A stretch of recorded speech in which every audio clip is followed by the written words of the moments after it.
Just got back from our first beach day. You can see a lot in the water today. We're at Elliott Key, just in the south end of the Biscayne National Park. There's fishies down there.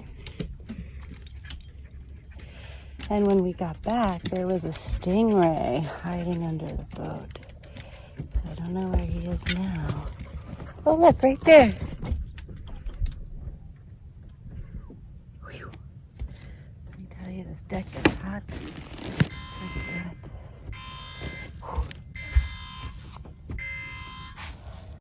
Okay, we're about to head out from Elliott Key, head back up towards No Name Harbour, which is up there, Key Biscayne.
Very quiet, we may catch a glimpse of the very rare and elusive deck cleaning Juzzy. Oh, there she is. Oh, we spooked her. She is off again. We left Key Biscayne down there somewhere. This is Miami that we're heading past now. Heading up to Fort Lauderdale again.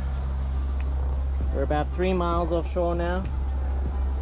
The depth is 260 feet. We're cruising along at 7 knots, 8 knots, so we must be getting some help from some current along the way. We don't have any sails up, the wind's a bit light and the waves are a bit floppy, so we're just motoring along, making some headway. There's running water into that infinity pool on the second floor. Real life, people. We anchored just north of the Los Olas Marina in Fort Lauderdale. It's a convenient place, but it's also small, so it may be hard to find a spot to drop the hook. You can use the marine facilities for a small fee. We then found a private dock that we could rent for a week or two. We headed over, tied up, and went to visit Grandma. But before we got to Grandma's house, we got a call saying we had to move the boat. The city had said he cannot rent out his dock, and we had to move. So we got back to the boat, and we continued north to Lake Boca.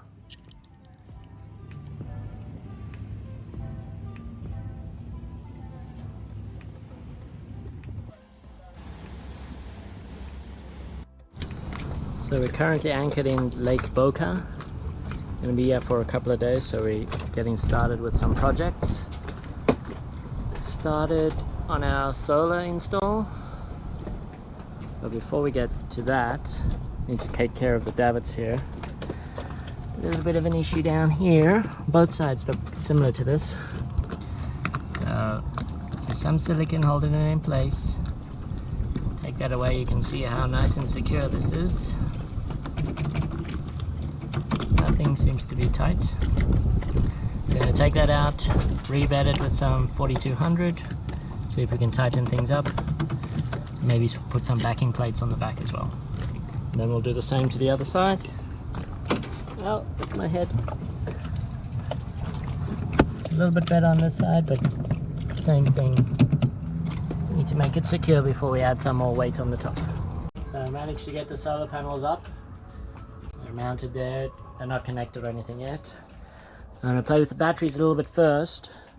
What I learned was you should have the batteries all connected and the power coming out, the positive coming out, should be from one end and the negative should be from the other end. At the moment they're all connected and it's coming out of the middle battery basically. So I'm going to try and, with the cables that I got here, swap it around so that it's a chain. Positives coming off the one side, negative off the other side. And then the charging cables from the solar that we're doing, they'll be on the opposite ends. That's what I learned. Hopefully it's right. Hopefully there's no explosions.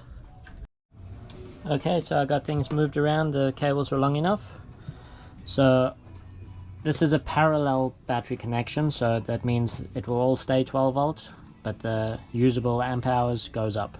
If it's a series connection, the amp hours would stay the same, but the voltage would go up. So we'll start on this end. This is the negative going off to the power. So negative off, from this negative to that negative, from that negative to that negative, and there's the negative charging coming in. And then the other side is the positive charging coming in. From this positive it goes to that positive to this positive, and there's the positive coming off for the house loads. So I wouldn't recommend you doing this on your own if you don't know what you're doing. You can do some damage, but I do recommend you know what you're doing if you're going to go cruising, because you're going to have to mess with this stuff sooner or later. If you want to start learning, check out Nigel Calder's book, Boat Owner's Mechanical and Electrical Manual. It's got a whole heap of stuff in there. Whole lot of stuff that you need to know and don't need to know as well, but it's there if you ever need it. So we've got power. This is just here temporarily. I need to find out where I'm going to mount it. And power there. So next thing I have to do, make sure my breaker is in the off position. And then I'm going to go connect all the solar panels up there. You can't see because of the light. All the solar panels connected, and there's my cables ready to go inside. So connect them all up, flick that switch, and then we won't have any more power issues. One more thing, come back down here. So I think I should have connected the power coming in to the shunt. The shunt is just, I don't know where it is, I think it's behind there. Looks something like that. So the shunt tells the battery monitoring system what's coming in and going out. It's currently off at the moment, that's why it's flashing and going crazy. So it will tell it how many amps are coming in, how many amps are going out. It's very useful. But the plan down the line is to probably swap out these batteries, maybe even going with lithium. So if we do go with lithium, we're going to have to change out this inverter battery charger system. So that's why I just went straight to the batteries for now. We're going to see how it works. And then if we decide to stay, I can swap one of the cables over to the shunt there. If not, we're going to mess with a whole lot of other stuff in here as well. Make sure the switches are off when you're doing anything with the power. One good thing is if you mess up with the batteries there, you're going to know about it before you come back to the switch. And if you did have the switch on, then you're going to mess up a whole lot of other stuff on the boat. So keep the damage minimized. And this is the battery monitoring system I was telling you about. So I've got the refrigerator on now. It's using negative 5.8 amps, so it's pulling that out of the batteries. If you have other things you want to know the load of, say you want a hairdryer for somebody, you can switch a hairdryer on and know that it's drawing so many amps, whether you can use it or not, whether you should throw it overboard. Just pretend like it disappeared. See, as the panels, I'm doing it in a series connection. So we're going from positive to negative, positive to negative, positive to negative, and then positive off on one side and negative off on the other side. So I just need to connect the negative now onto here, push that positive in, and then we'll see what happens. Okay, so everything's connected, negative off, positive off. Nothing happened yet because we still had that breaker switched off. So we'll go inside.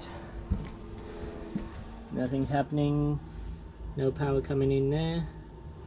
Just show me the voltage, breaker's off. One last check. All connections. Okay, let's flick.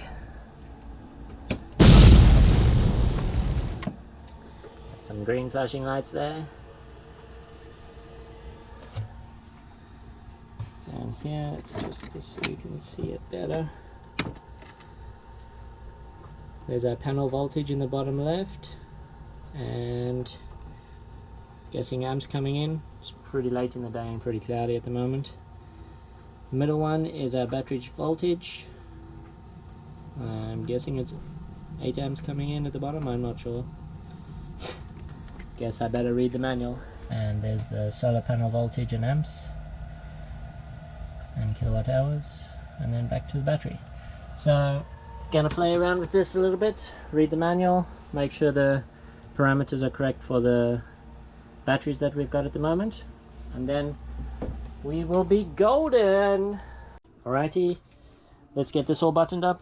One thing you must do, batteries, is have a good clean connection, clean and tight. These batteries are covered in some kind of goop. I struggle to get it off. The only way I can kind of get it off is to scratch it off with a knife and sandpaper. I've tried this Goo Gone stuff. Nothing seems to really get it off. If anybody out there watching knows how to get it off, should I get it off? Should I be fine with it on? Please let me know in the comments. Micah's moving out of his tent. This is his new bed. So it's just got push button here, but you can lock them as well. You just turn them, they're locked. They're adult proof as well. There you go. And then the whole thing just slides down for easy access. You're still awake? Wow, I can't believe it. Well, thanks for watching another episode. If you like to follow the journey in real time, check us out on Instagram and Facebook.